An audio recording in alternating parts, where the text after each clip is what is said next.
I am Donika. And I am Myra, and this is a Black Women Healing Podcast. A space to discuss mental wellness. A space to dive into soul care and vulnerability. Here, we will support you on your journey as you focus on your healing, while also giving you the work along the way. Welcome to Black Women Healing Podcast. Hey, y'all, we are back with another episode of Black Women Healing Podcast.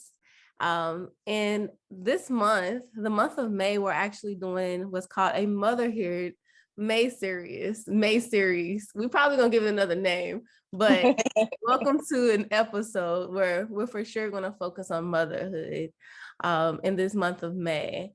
But as usual, we're gonna keep it, like Black Women Healing Pod style. We're gonna start off with a discussion question. So I guess let me think of something random topic of my head.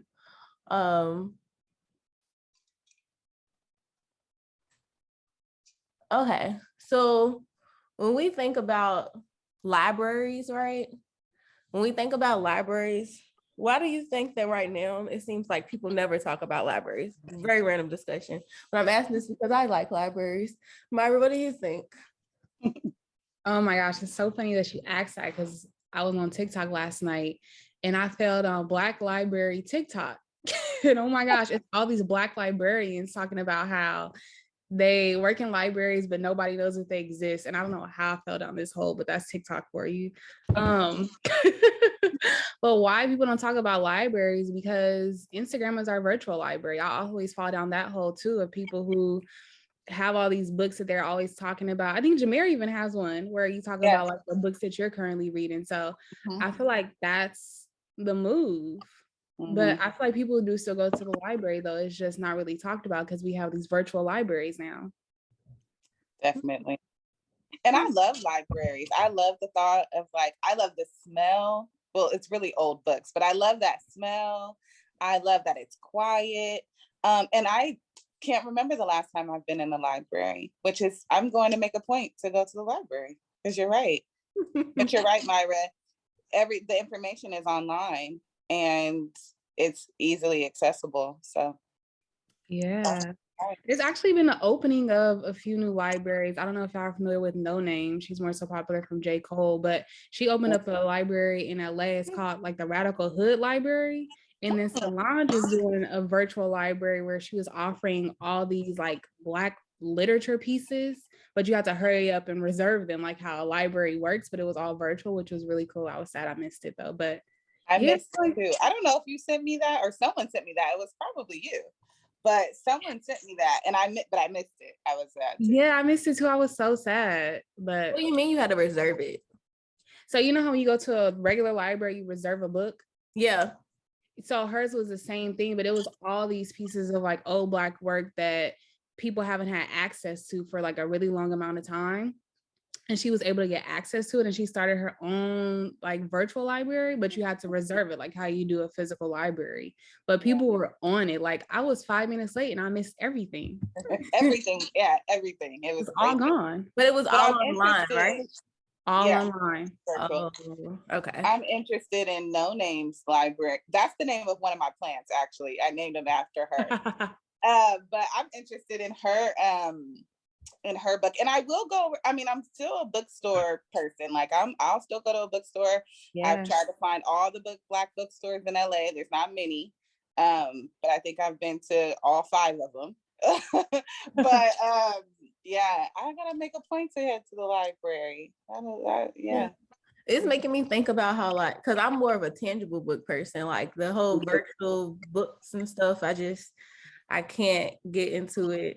But it's making me think because I've been seeing like this meme that says how you know a book has a lot of information as if like it's been ran through, right?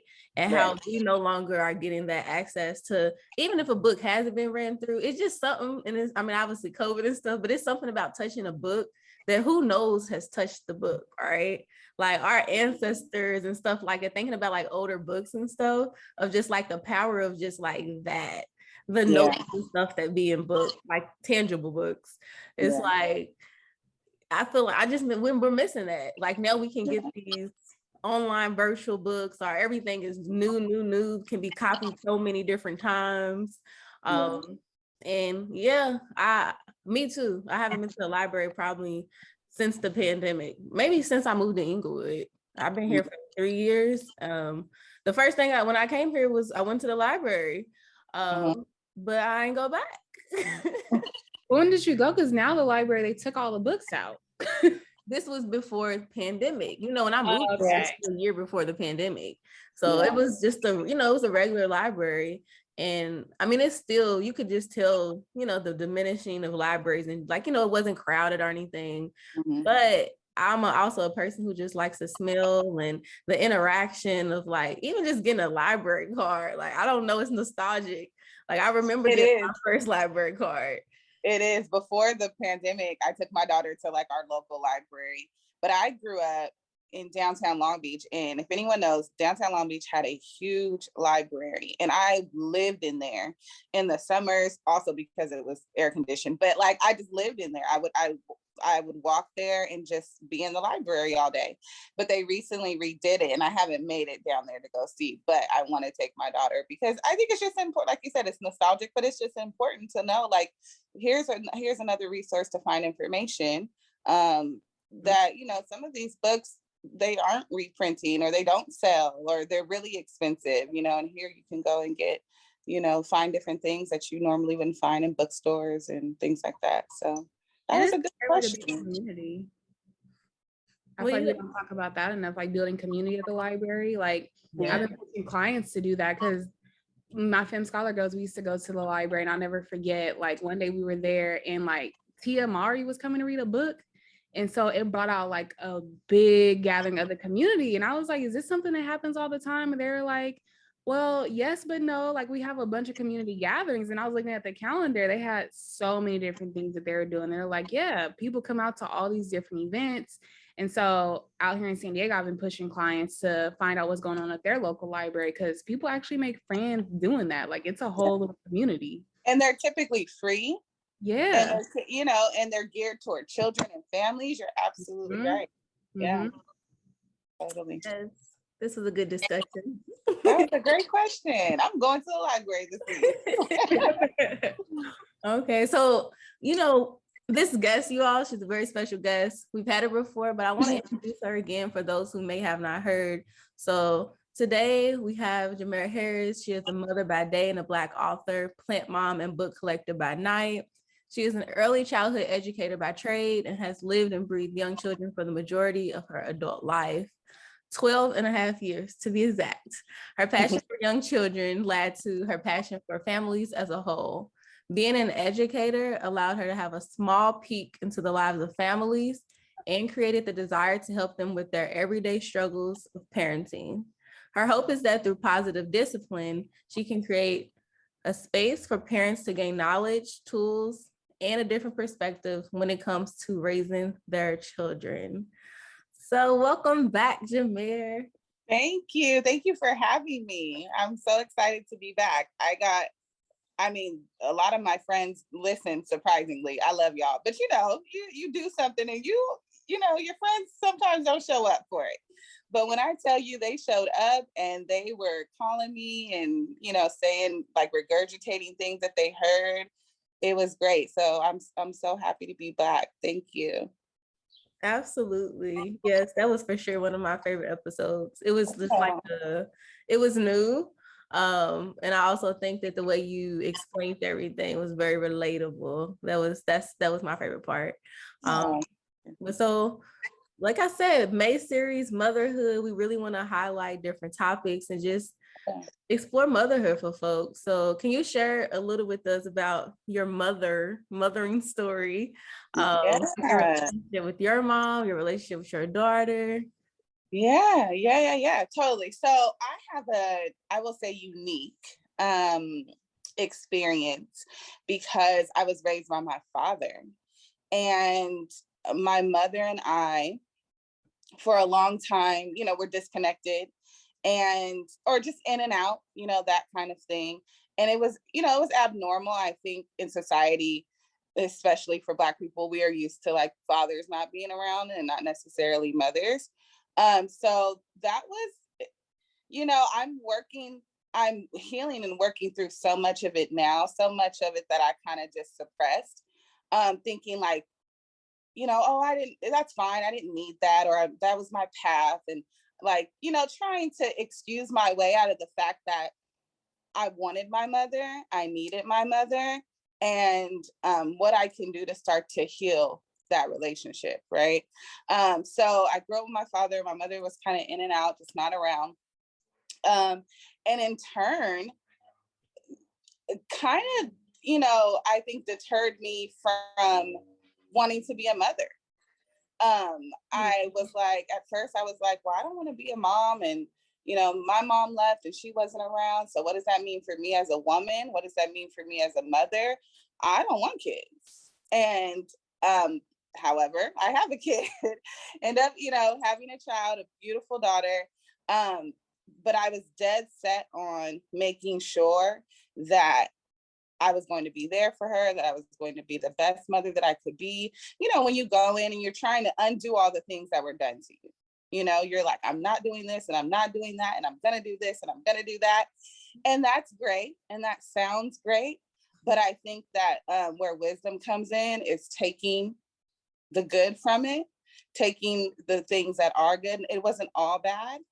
And then incorporating the things that were missed, that were needed, that are necessary, and that are different. We're changing our mindsets. And so incorporating those things into your relationship as well. So I would say it affected me because I didn't want to be a parent. I was like, nope, don't want to be a mom, don't want to do that.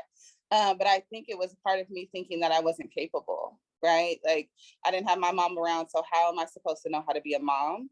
And then once I got past that, I just made a vow and decided like, well, I'm going to figure it out. I'm going to be okay. And I'm going to find the tools to make it work.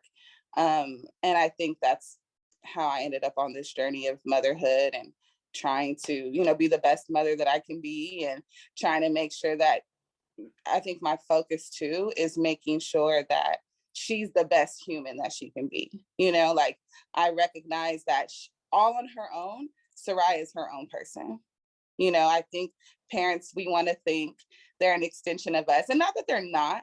But particular Black women, Black men, they're like, I brought you in this world, I could take you out, all those things. And they're fun and they're funny. And, it's true.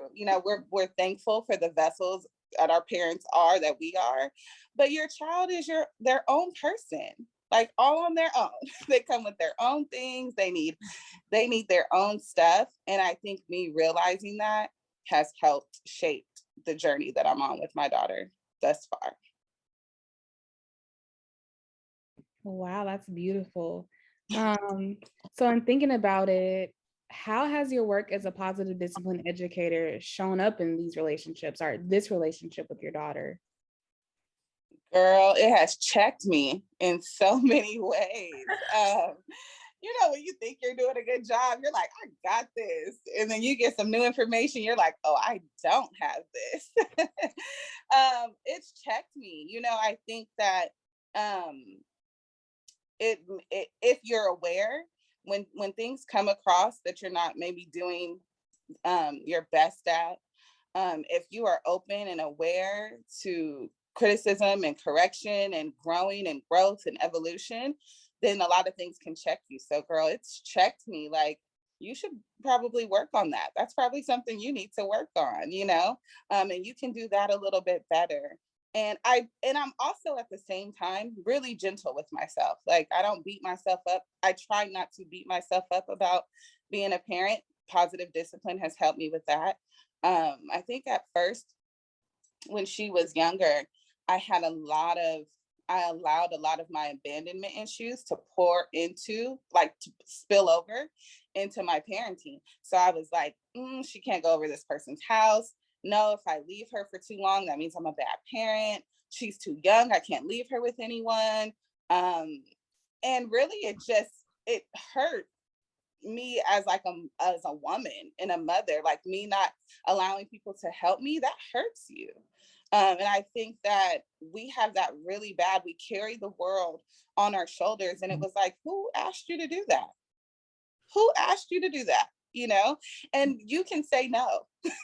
So it has definitely checked me.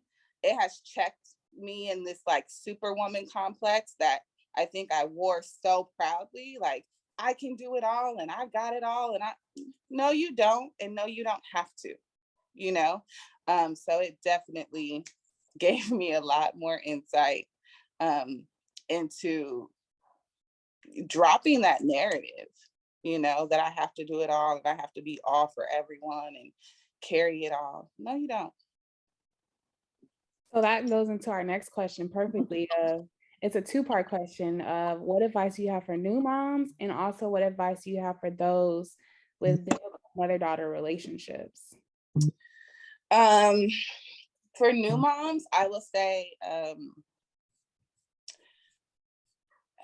enlist your people in your tribe and ask for help. Take the help. Take the breaks. Take the help. And be humble. I try to be very humble as a parent still currently. Even if I don't necessarily agree with something that someone is saying, I will open my ears to listen because I don't know it all. I don't have the drop on being a mom. She's 9. You know what I mean? And so I think that, you know, women were, you know, we can be very prideful and I gave birth to this baby. This is my baby. I know this baby. And all of those things are true, but humble yourself and, you know, listen to people. You cannot agree and just be gracious and be thankful for the information. And what I've also learned is what you need now is not what you may need in 5 years, 10 years, 2 years, tomorrow. And I think a lot of the time, you know, you're sitting there like, well, you know, that doesn't apply to me, or that's not the type of parent I am or going to be. You don't know that. And that information may be necessary for your path later. So just take it. You can take it, you can leave it where it is, but just be humble and gracious. Take the help, take the advice, and, you know, be gracious. Be gracious as a mother. You eating those words is hard. You know, all those things you say you wouldn't do. Oh, I'm not going to do this. I'm not going to do that. You don't know what you're going to do because it hasn't happened. You know, so be open and gracious, new moms, and take the help. And then what was the next one? The other one was what advice do you have for those with difficult mother-daughter relationships? I can only speak for obviously my personal experience. I had a stepmom that came into my life when I was about 8 and left about 14. And I think, so I'll speak to that and then I'll speak to my own relationship with my daughter. So for me, I think that the biggest thing that I can tell parents in general, not just moms, I know we're focusing on moms, but parents in general, is to tell your kids your stories. Me and my friends talk about this all the time, right? I think especially when young girls get older, and maybe parents feel like, you know, they're out in the world too much, or they're doing or saying things we don't want them doing or saying or experiencing. I think it's just like you have to tell your kids your stories. You have to tell your kids what you've been through.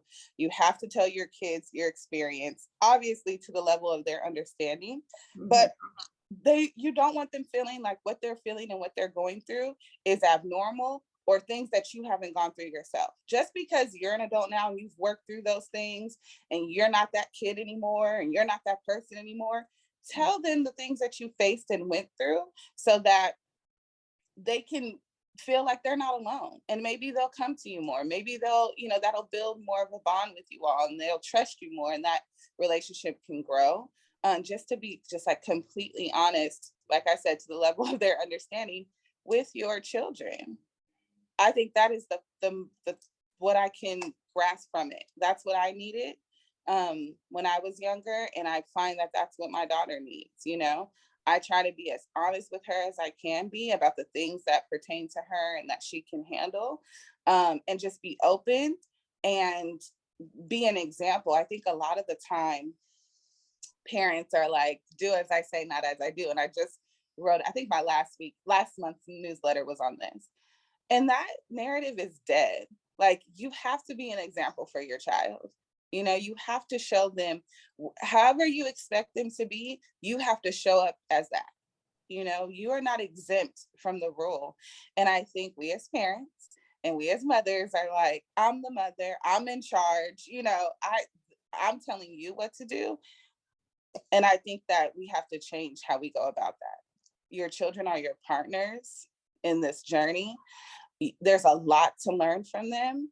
And I think that we as women, whether you want to or not, you set the tone for a lot of spaces that you're in. And if we can humble ourselves and open our mind and hear and listen and know that we have something to be taught from our daughters and from our children, I think that that can start the healing and the conversation around like mending some of those relationships. You know, I remember trying to have a conversation with my biological mother when I was 25. I was pregnant and I didn't know it at the time. So 26, maybe 26. And it went to shit. I don't know if I can curse, sorry. It went horribly. But I think it was because she was not at that time in a space to receive the truth that I had for her, you know? And I think also this hierarchy of like, I'm the parent, you're the child, and you can't tell me anything. That's so not true. My 9-year-old tells me about myself all the time. Now, do I expect her to be respectful? Yes, because I'm also showing her respect when I'm telling her about herself. But parents, we have to let that go. You can still be taught. You're not above being taught by anyone. So to start to heal those relationships, both parties have to come to the table willing to be open, willing to take criticism, willing to hear hard things, and willing to do the work on themselves individually so that you can do the work collectively. And it's a lot, because it is a lot. Yeah. But it has to start. It has to start. And I put that, I'm going to put that charge on mothers, because we have to do some unlearning, so that we can be able to humble ourselves enough to have those conversations with our children.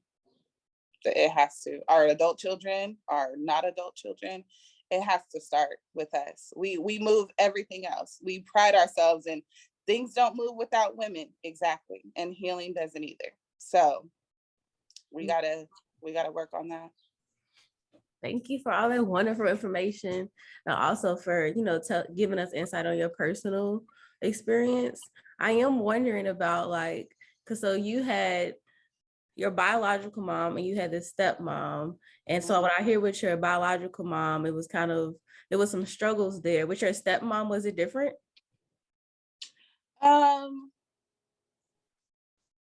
Yeah, I mean, it was different, because she was present. So the things that we, you know, got into it about or had disagreements about were like normal parenting things, right? So I you know, I think that I was looking for that. I was looking for a mother. And so I didn't, and I was a, you know, typical kid. I didn't give my parents a lot of hell. I didn't. So the things that we did, you know, get into it about, or things I got in trouble about, were like typical kid stuff, you know, but we didn't have like big, and also she left before I went into my teen years. So I don't know how that would have been, you know, me being a teen and trying to find myself and, you know, my identity and who I am and how that would be with a mother. I didn't have that experience, because she, you know, her and my dad got a divorce before I went into my teen years. So, but I definitely saw it with all of my girlfriends and their mothers. And just a riff, you know, they were lying to their moms about where we were going. And I was telling my dad the truth. I was like, oh, I'm going here with this person. My dad was like, okay, be safe. You know, my dad trusted me a lot. And I think what I saw with my friends and their mothers is that I love all of them, because I know they'll listen. But I think my friends' mothers were thinking about when they were 16, when they were 15, and the things that they were doing, and you put that on your kid, right? So if they're like, oh, we're going to the mall, they didn't believe us. well, what boys are you meeting up there? And no, you can't go to the mall because and we're like, we're really just going to the mall, right? But I think that mothers think, well, when I was 15, when I was 16, this is what I was doing. So you have to be doing that, right? So I saw my girlfriends go through it with their mothers. And it was about those ages, those 15, 16, 17. Like, and I was sitting, I had the freedom to do and go as I please, because that's the relationship my dad and I had. But I was stuck in the house with my homegirls because they got in trouble. And over nothing. It was like something really small.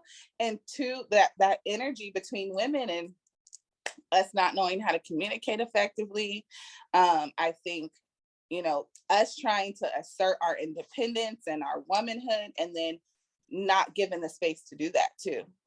You can't wear that outside. And how we are now, me and my friends, that's how we were at 17. So we're like, we're wearing this crop top, and who's going to tell us something, and fighting with their parents about a crop top before we leave the house. You know what I mean? So, and then on the parent side and their mother side, it was just like them not being open to hear what we had to say. Little girls, you don't know anything. And that's what we were called, So back to what I said before, we have to like see our children outside of ourselves. We have to know that they're people and, all by themselves, and be willing to listen and have conversation and dialogue that's healthy. I think that's where a lot of issues start, just not in mother-daughter relationships, but in society. People aren't willing to have conversations, and maybe we don't know how properly. Right. Yeah. And thinking of that, what do you feel like helped you get to this awareness? Like, did you have an older sister that helped you? Was there books? What helped you get to this awareness? I feel like you said, society doesn't have this awareness of how women interact with each other. Being a mom. And when my daughter got of age, so I was always been a very vocal child, and seeing, I guess, reflecting on the times that I did have, my stepmom in my life, and how, and she was really good at like allowing us to speak our mind. So I think that's kind of where it started, me being like, okay, I did have, the platform to say things. And then there was also that side that was like, go into your room when we have company and kids are to be seen, not heard, but I think that it was started with her. And then I do have an older sister, but she lived out of state. And so our relationship, we have a closer relationship now than we did before. But I had a lot of wonderful women around me. I was in church for a long time, and I had wonderful women who were my pseudo moms, and I have wonderful, amazing aunts, and I have an amazing grandmother who just had a 90th birthday. And I'm surrounded by amazing women. My aunt, who she passed in 2012, but she was the closest aunt that I was to because she lived in California. And she was really how I am now. And I think that was just who she was. She was really peaceful. She was, always trying to have, like good communication with people. She was really level-headed, and so I think I learned a lot of things from her as well, just watching her, and not even knowing that I was absorbing those things from her. And then my grandmother as well. I spent a lot of time with my grandmother growing up. And so I got those great things from them, those qualities, definitely from those women in my life, of just how to be, and definitely. That's beautiful. Yeah. And talking about just like mother-daughters and relationships, I think many times, we hear about just like what the daughter faces, right? So what difficulties have you noted that Black moms face in particular? And what is something you wish you could tell them in these spaces of difficulties? Yeah, I think that, like I said before, just that superwoman complex, it's hard for me. No, it's not hard. It has been interesting for me to see both sides of it, right? Wearing that cape and, taking pride in the fact that I can handle everything, and then maturing and getting older and getting wiser and realize that that's for the birds. Like, I don't have to do everything. And I'm still an amazing person. I'm still an amazing mom. I'm still an amazing woman, even though I'm not running myself to the ground. I don't have to run myself to the ground to prove that I'm amazing. And I think that a lot of us Black women subconsciously and consciously feel that way, that if we're not taking on the world, if our house isn't clean, if the laundry isn't done, if we didn't make a home cooked meal 5 out of 7 nights, then we're not worthy of being called a woman. Or, and I had to drop that narrative. I had to release myself of those shackles, because it's not true. But the other half of that is very true, is that we are left to do a lot of those things. Right? So where do we find that balance? Like, no one's coming in to save us, like we had to save ourselves. No one was coming in like, oh, don't worry about it, don't cook those meals, don't clean that house, don't wash those clothes. No one's actually doing that either. So we have to save ourselves and release ourselves. And I think that's really hard, because you're then like, then who does these things? Right? How does it get done? But I think that goes back to enlisting help, and allowing people to help you. I had a really big problem of not allowing people to help me. I'm still working on that as we speak today, allowing people to help me. And I had to realize that it went back to my abandonment issues.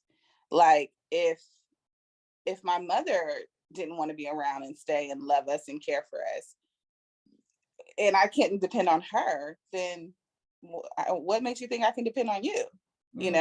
But I had to go back, figure that out, and then moving forward, start to do the work and the healing on that, and then to also, before I had my daughter, I had to figure out some stuff and realize, like, you're not your mother, right? You come from your mother. I'm thankful for everything that I've gotten from her, but you're not her. You're your own person, and you're going to be okay.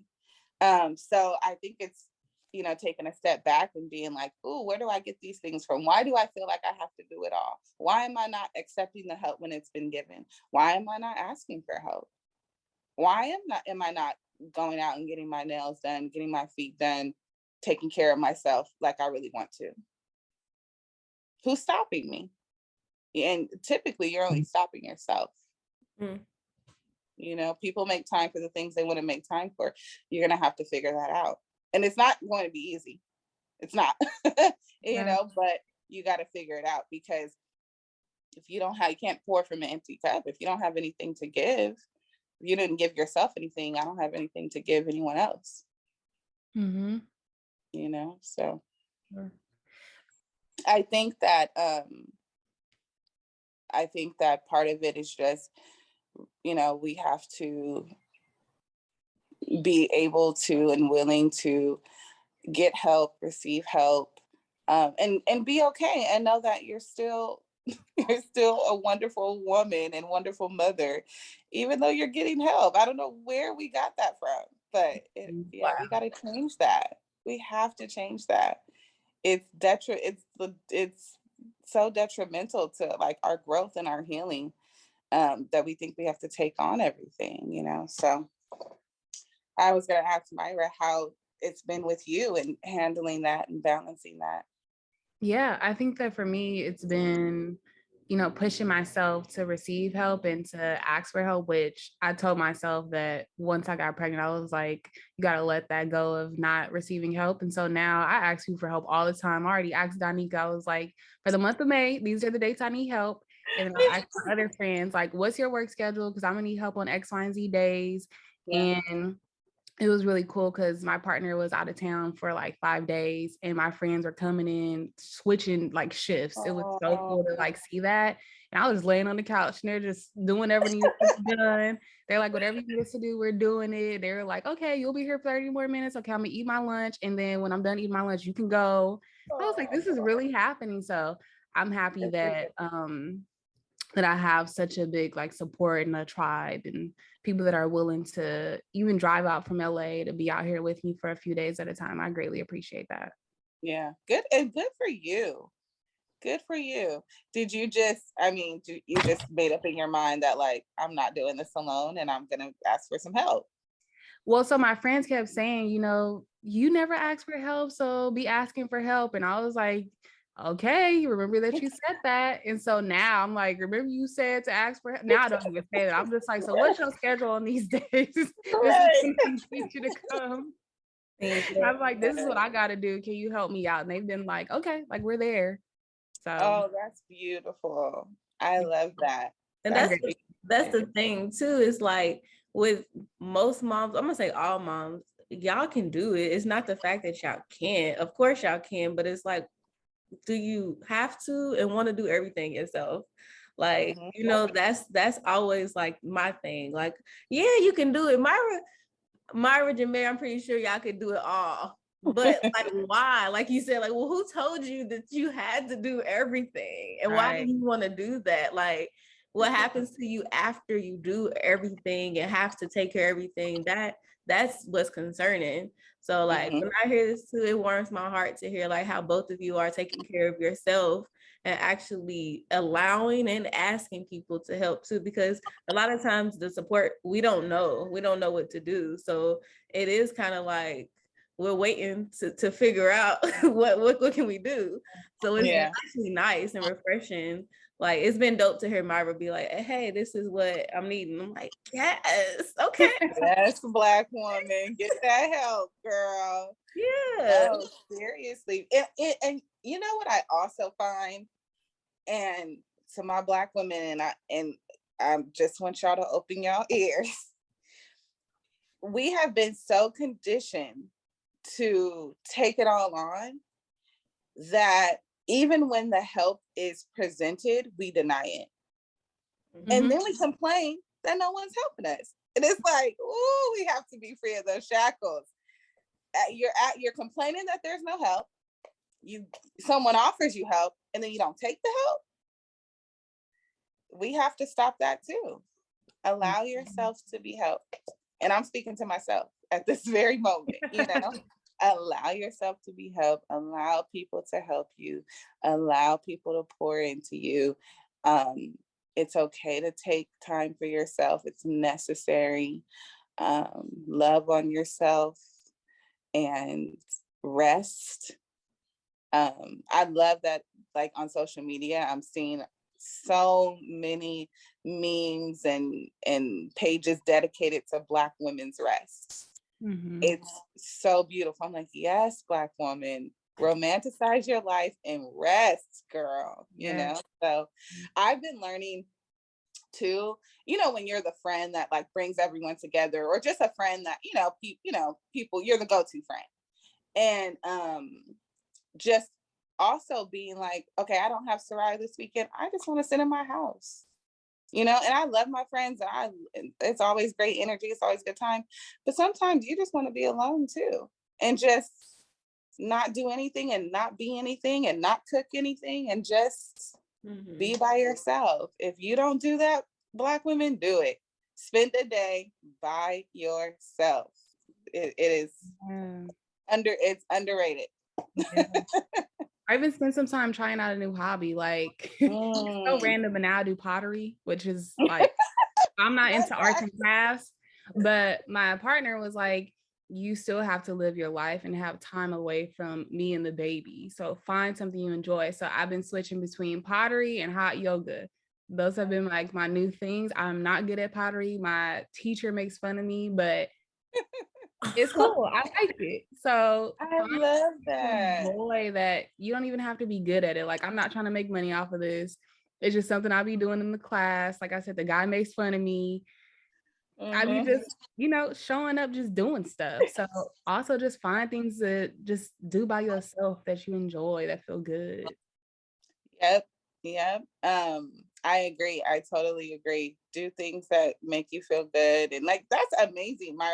And every time I speak to you, I'm like, I'm going to do that. I'm going to do something new, because it's so true. Like, last time we were talking and you were like, why do you have to have money to start something? You're like, I started things with $20 before. And I'm like, that is so true. So I love to talk to you because I feel like you have this like adventurous spirit. And I love that. And I think more of us need that adventurous spirit. And you're right. Do something outside of your comfort zone. Pick up a new hobby. Have a hobby. How many of us have hobbies? You know, like I wonder, like, what do you do outside of like pampering yourself physically? Right. Like, what do Black women do? And why aren't we doing more of those things? I was just telling a friend, like, I used to hike. I used to, go out in LA and try different restaurants and do different things. And I don't do any of that anymore. And I was like, why? Right, exactly. Why? And I had to look at why, and I'm gonna go back to doing those things. I told myself that, and I've already planned to walk, do some walking with a friend and things like that. So I am going to get back to those things because I loved doing those things. And Danica, what about you? What do you mean? Hobbies? What do you mean? What do you mean? We're talking I mean, I don't know.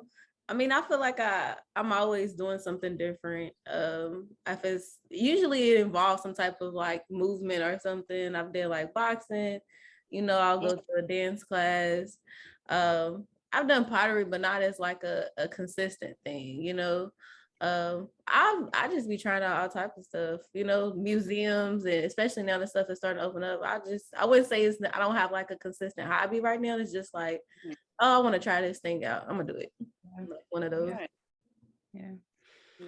Something to think about. I only ask you because whenever I hear other people talk about like their hobbies, I'm like, I'm gonna try that. Like my friend was like, I think I'm gonna do aerial yoga, and I was like, I think I'm gonna do it too now. So I'm always just asking. I want to get ideas.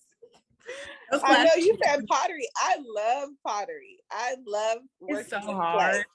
It looks like it's hard. And so when you said pottery, I'm like, I gotta find a pottery class. But yeah, and that's important too, to have like a tribe of women who are also like adventurous, trying to try new things and do new things and encouraging you too. So that's dope. Yeah. What I want to try is to find one of those step classes. Those new step classes. What'd you say? Danica knows somebody that hosts them. Oh, it's actually, it's a few people in LA that does, but it's a guy named Chris. Yes. Okay. He hosts them, and I think Gardena and Compton. Okay. And yeah, he hosts them like twice a week or something. But yeah, that's a good one. I want to try one of those. But when we get off of this, I'm gonna write down some things I want to try. Yeah, you could. For sure. I think that's amazing. Yeah, we have to, redefine ourselves, and I think our womanhood and our kind of get back into bathing into our femininity and whatever that means for you. But just like, enjoy being a woman, and before you're a mother and a wife and a partner and all these things, like, girl, you're a woman. Pole dancing classes too. That's another one I tried out. Oh, how was that? It was good in a sense of like, I mean, you need a lot of strength, and I think you respect the exotic dancers, the scrippers even more.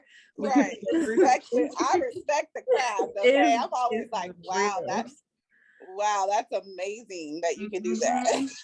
But it's also the piece of like your womanhood and like sensuality and sexuality, just like even me going, like I feel like every time, because a lot of times, the more skin you show, it's not to necessarily show it, like it's better to stick to the pole. Like it's why a lot of times they'll have like pretty much nothing on. It's not always just trying to show off. It's like you need that. Yeah. You want to get on this pole. You need that attraction. Yeah, you need that. And so like, yeah, I just felt myself just feeling more and more confident every time I would go. Just like my sensuality, sexuality, you got these different women around you cheering you on, like motivating you, seeing you to, that move you couldn't do. Like, it's pole dancing dope. Yeah.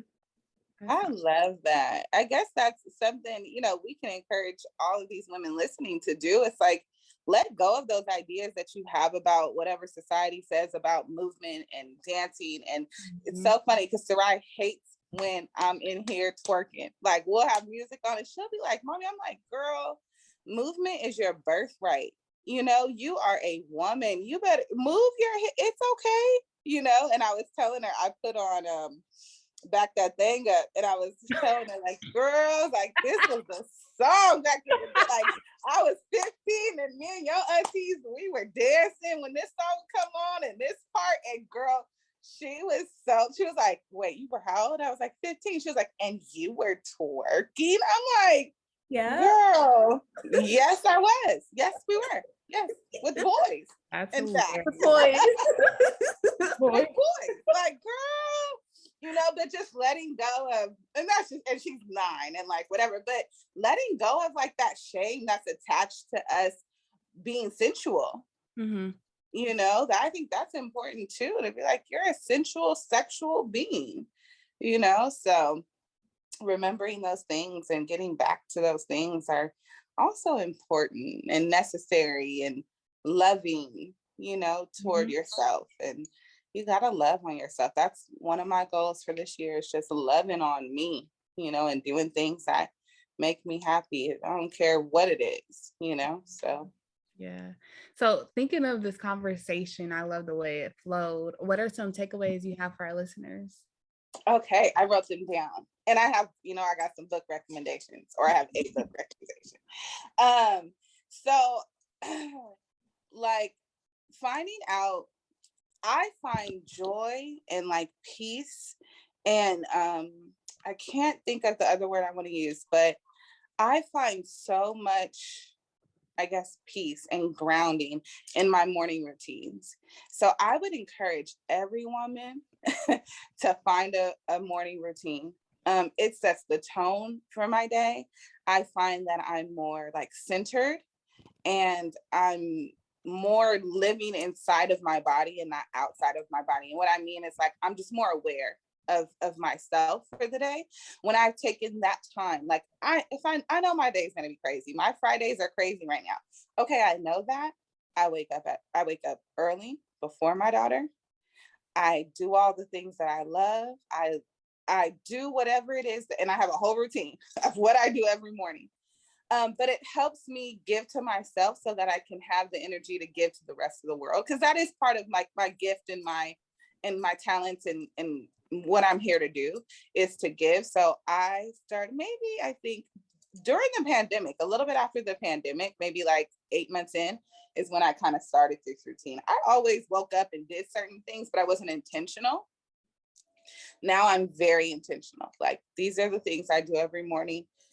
And I journal and I meditate and I light my incense and I make my coffee and I read and I just do the things that I love so that I can function throughout the day. So I think a morning routine, it doesn't matter what it is, whatever you feel that you need, is vital. Get a morning routine. Have time for yourself before your day starts. And it'll set the tone, I think, for the rest of your day. And then creating balance in your life. I think that we try to be all one thing or all another thing. And I think the key to life is balance, you know? And so moms, we have to learn how to create some balance. And then I think the last takeaway is just to do it. There is no perfect way. There's not going to be a right time. Just start. You don't have to have permission. And if you do, here's your permission. Just start. So do those things and pour into yourself and take care of yourself first. And stop making excuses as to why you can't take care of yourself. What was the book that you wanted to share? The book recommendation, and then I'll send it to you all so that I know that you posted last time at the bottom of the podcast, but it's called Sacred Pampering Principles. Stop it. Are you serious? Yes. I was going to suggest that book. No, look at that. We're in alignment. That's hilarious. Now you gotta come up with oh my gosh, that's so creepy. But okay. Sacred Pampering Principles. So I love that. I mean, I love a lot of books, but I think that's a great book for women. I'm sorry, Myra, I took your book. No, it's crazy because I haven't even read the book. I've bought it for people. Yeah. So I was like, let me pull it up. And I was about to buy it as you were saying it, because I'm like, I need to stop suggesting something I haven't even read. But people keep telling me, thank you so much for buying me this book. It's so good. And I'm like, I haven't even read it. So let me go ahead and buy it. Myra, we are a lot alike because I have all these books in here and I recommend them back. I'm like, well, I haven't read that one, but I know it's a good one. Yeah, it must be good. Y'all keep telling me this. I've heard back from the masses that it's a good book, so I'm gonna keep recommending it. Yeah, Sacred Pampering Principles. And then I'm reading one right now that if I think it's important. I think a lot of us, deal with like, trauma and abandonment issues and things like that. But I'm reading My Grandmother's Hands. Did you read that already, Myron? Ooh, that's a hard read. It's so good though. I like the activities they have you do at the end. I feel like that's a book you need to read in a book club. And I feel like together people need to do the activities that they have you do. Because I was reading, I was like, ooh, and then it gets to like the grounding part. So I'm like, okay. Then ooh. So yeah. And he was serious too. He was like, if you don't have time to do these, yeah, when I read that, it was like, this is not something to glance over. So if you just glanced over this, you need to start over. I was like, oh. I was like, oh, he is not playing with us. He was like, if you don't have time to do this activity, then stop and come back when you have time. I was like, oh. Have you read You Are Your Best Thing? I haven't read it. I own it. I haven't read it. Okay. Have you read it? No, I'm gonna read it. That's gonna be my book for this month. Okay. I would love to join you, and I would say that I'll join you, and I'll probably pull it out and I'll go over it with you. But I have so many, books to read, girl. All these books I'm telling everybody else to read, I gotta read them. That's the thing about having to read 2 a month, just 2 a month, and then call it a day. That's all I'm trying to do. Okay, that's good. That's a great goal. All right, y'all. So I hope you all enjoyed this episode. I really enjoyed having Jamare for the second time. And be sure to tune in and share this episode. And thank you for tuning into this week's episode of Black Women Healing Podcast. So y'all, we have to shout out our friends over at Fiverr. We are officially a Fiverr affiliate. And I love Fiverr because you can literally go to them for any type of project you might want to work on, whether it be if you need a new logo, you need help with the resume, you need help with social media, they help you over there. So go ahead and check out our friends over at Fiverr. That's 5ERR. So 5 with 2 R's at the end. So go ahead and check them out with the link in our bio and tell them that we sent you.